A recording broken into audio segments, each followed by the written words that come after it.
la presencia de Dios entre nosotros como el Padre Creador, como el Hijo Redentor y como el Espíritu Santo Santificador. Hasta ahí vamos bien. Digamos que el Padre es Dios, que el Hijo es Dios y el Espíritu Santo es Dios. El problema es lo que sigue, que decimos que son tres personas, pero que es un solo Dios verdadero. Y es que, pues, como nos enseñaron a sumar que 1 más 1 más 1 era 3, nos cuesta entender que 1 más 1 más 1 es 1. Esa parte es lo que como que rompe toda la lógica humana, ¿sí?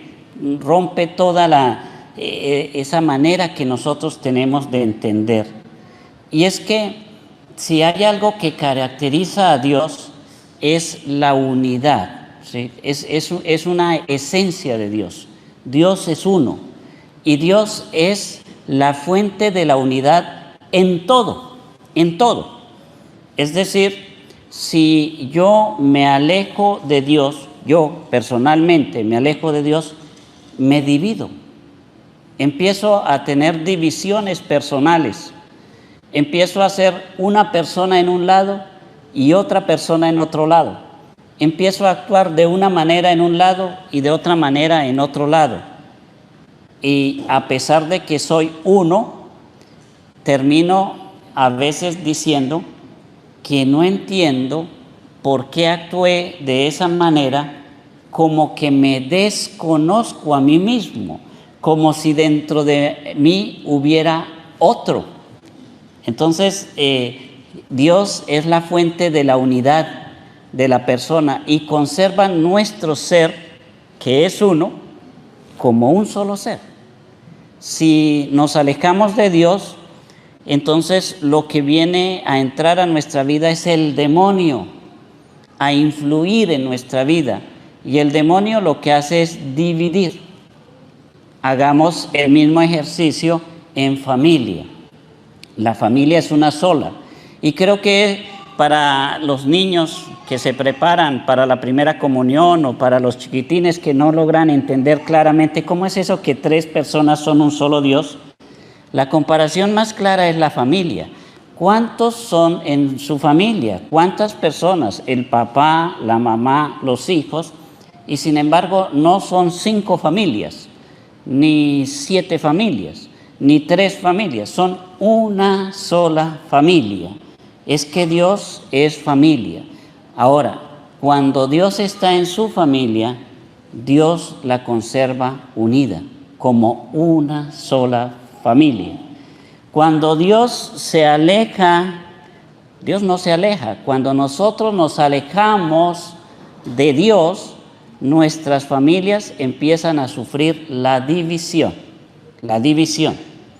Y hoy en día se le hace mucha propaganda a la división, ¿no? Al divorcio, ¿sí? Si no es capaz de vivir en familia, no se preocupe, divórciese. Por ahí debe haber otro u otra que le aguante todas sus maneras de ser, ¿sí? Pero resulta que eso pues no ha sido ninguna solución. En realidad no. Desde que nosotros abrimos más espacio, más libertad para el divorcio, las familias no se han arreglado. De hecho, encontramos más familias destruidas, más familias en problemas, más familias desorientadas, más hijos que no saben ni qué es una familia, y cuando vayan a hacer su propia no van a saber ni cómo. Esa es la realidad. Pero esa es la unidad que Dios va sembrando en nosotros a nivel personal, a nivel familiar, a nivel de iglesia, ¿sí? Cuando nosotros rezamos, hay gente que es atea y no falta que a veces lo buscan a uno porque creen que porque uno es sacerdote le va a tener la respuesta clara, inmediata. ¿Quién es Dios? Muéstreme a Dios, una evidencia clara.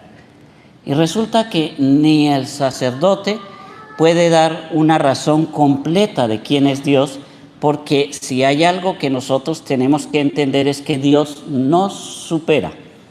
Él no puede caber en nuestra cabeza, en nuestra mente. Él nos supera. Nosotros no somos lo suficientemente inteligentes para entender la totalidad de Dios. Entendemos muchas cosas de Dios, pero no la totalidad. Por eso, cuando alguien me pregunta acerca de Dios, pero no es creyente o es ateo, lo primero que le digo es, si estás dispuesto a entrar en un ambiente espiritual, si estás dispuesto a empezar una espiritualidad y a empezar a entender a Dios desde la espiritualidad, te lo explico. Si no, ya no vale la pena perder el tiempo. Intelectualmente podré decirte cosas, pero nadie conoce a Dios desde lo intelectual. Lo intelectual apenas nos ayuda a llegar a Dios, pero para conocer a Dios necesitamos entrar en un ambiente espiritual. Y si alguien no quiere entrar en ese ambiente espiritual, se va a quedar sin conocer a Dios, sin tener la experiencia de Dios. Por eso, esta idea de explicar plenamente al Señor es muy difícil, es imposible. Explicamos lo que podemos hacer para llegar a Él, pero de ahí para adelante es muy complicado. Yo quiero hacer referencia también a la unidad de Dios en uno de los milagros eucarísticos que tenemos y que permanecen en Italia, y es un milagro en el que el sacerdote, que no creía mucho en la presencia real de Jesús en la Eucaristía, un día cuando estaba consagrando la hostia santa, la hostia se le convirtió literalmente en un pedazo de carne. Y la guardaron, la conservaron, y esa carne tiró sangre. Entonces, después de años, porque eso ya pasó hace varios siglos, después de años, investigaron, examinaron este pedacito de carne y resulta que comprueban que es un pedazo del corazón y dice que es un pedazo de carne viva, pero ya hace muchos años que pasó, ¿sí? Sin embargo, cada vez que la examinan dicen que es un pedacito de carne viva.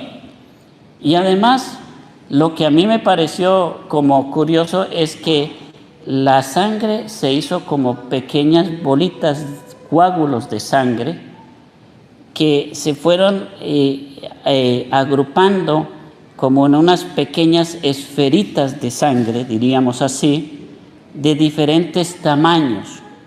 Diríamos que cada unas 5 o 6 esferitas quedaron ahí. Pesan la esferita grande de sangre, y bueno, voy a darles un dato, no es el que es, pero digamos, pesó 1 gramo. Pesan la más pequeñita, pesa 1 gramo. Pesan cada una de esas 5 esferitas, pesan cada una 1 gramo. Si juntamos las 5, ¿cuántos deberían pesar? 5 gramos, ¿verdad? 5. Juntan las 5, las pesan y pesan 1 gramo. Y ahí es cuando uno dice, es que la unidad de Dios es algo que no lo podemos nosotros explicar. Eso con un milagro eucarístico, que es evidente, que pasó y que muchas personas han hecho investigaciones acerca de esa presencia de Jesús en la Eucaristía. Y así nosotros podemos decir, ya vamos entendiendo cómo el Padre, el Hijo y el Espíritu Santo son 3 personas distintas, un solo Dios verdadero. Básicamente, cuando nosotros hacemos nuestra profesión de fe, lo único que decimos es que nosotros creemos en Dios. Eso es todo lo que nosotros creemos.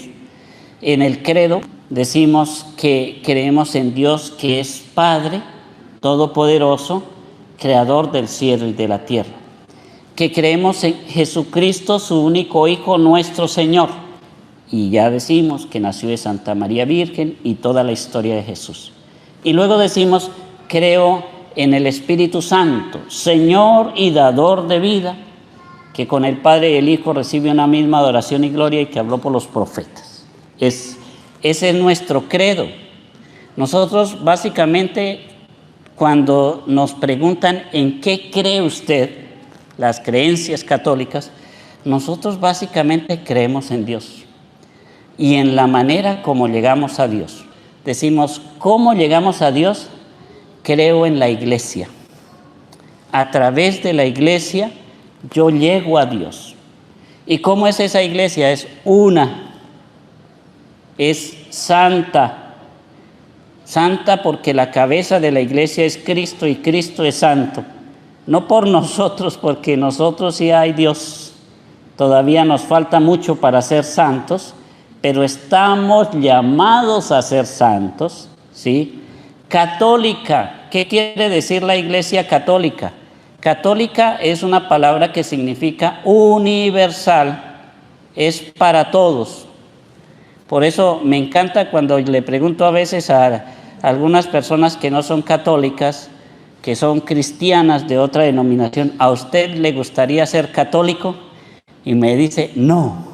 Y yo digo, gracias a Dios, no le gustaría ser para todos, no le gustaría ser universal. Qué bueno que nuestra iglesia sí es universal, es para todos, católica. Aquí, pobres y ricos, ¿sí?